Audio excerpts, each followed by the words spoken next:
جوانی که با خواهر خودش اویلادار شده بود. السلام علیکم تماشاگران عزیز و هواداران شبکه کاروان عمر.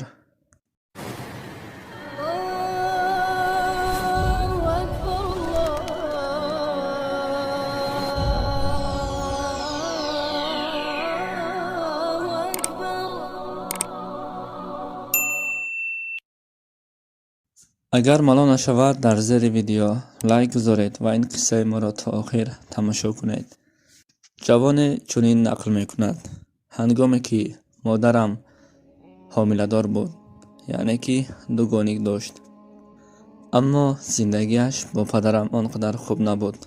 پدرم مرد الکش، مرد خانوایران و خانه سوخته بود. با مورد زمان ما به دنیا می آییم. مادرم از حده نگاهبین نکردن ما من را به بیبیم می پرتاید و خواهرم را با خودش گرفته برده است. همینطور سالها گذشت. من سال تا سال به وایم می رسیدم.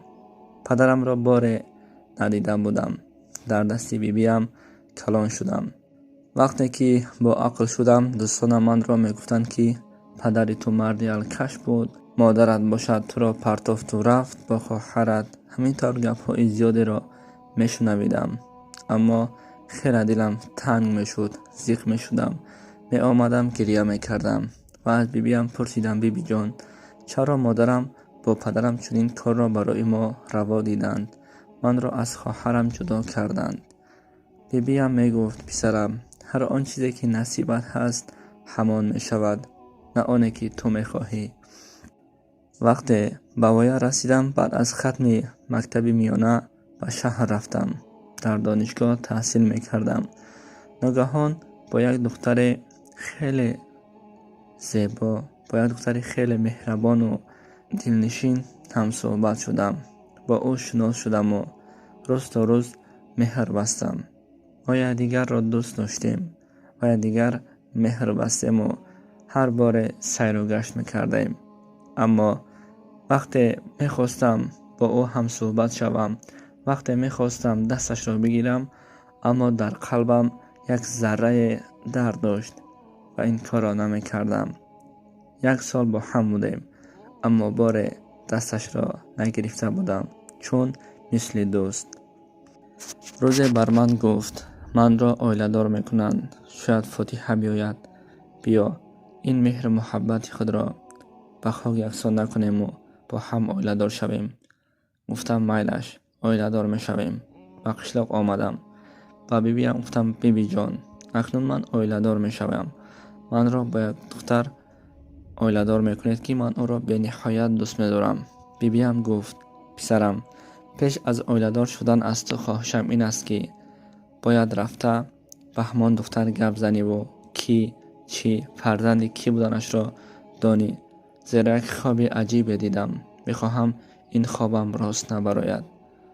و این جوان باشد سخن بیبیش را رد نمی کند و می رود دختر را می کابد، یعنی که از پی این دختر می شود که چی بودنش را همش را می فهمد که این دختر خواهر این پسر می براید. و این حال را دیده پسر خیلی گریه می کند. می گوید که با گذشت 24 سال من دختری را یافتم که خواهر جان خودم بوده است. اما با دختر چیزی نمی گوید. روز دختر او را می آید و آغوش می گیرد. می گوید که اکنون تیمان کمی شود. پسر باشد دختر را می گوید: اول یک گپ را می گویم تا آرام باش و بعد از شنیدن انسان ها نگو که این همه دروغ است. دختر در هیجان می افتد. می گوید که چی شده است؟ چی شد بر تو؟ تو پیش این طور نبودی. و پسر باشد همه را نقل کرده می دهد. دخترک باشد هر بار سخن ها را می شنید گریه می کرد. اشک از چشمانش جاری شدن می گرفت. و همین وقتی می فهمد که این اکجان خودش است، یعنی که هر دوشان در یک روز و در یک وقت به دنیا آمده بودند، اکای خودش را می یابد و آغوش می گیرد، گریه می کند. مهر محبتی که سالها ما را در شکنجه قرار داد، سالها ما را از یکدیگر جدا کرد، بذار این مهر محبت تا آخر عمر چنین رود و هر دوشان بعد از ختم دانشگاه این جوان خواهر زیبایش را به شوهر می‌دهد و خودش باشد یک دختر زیبا را به زنی می‌گیرد.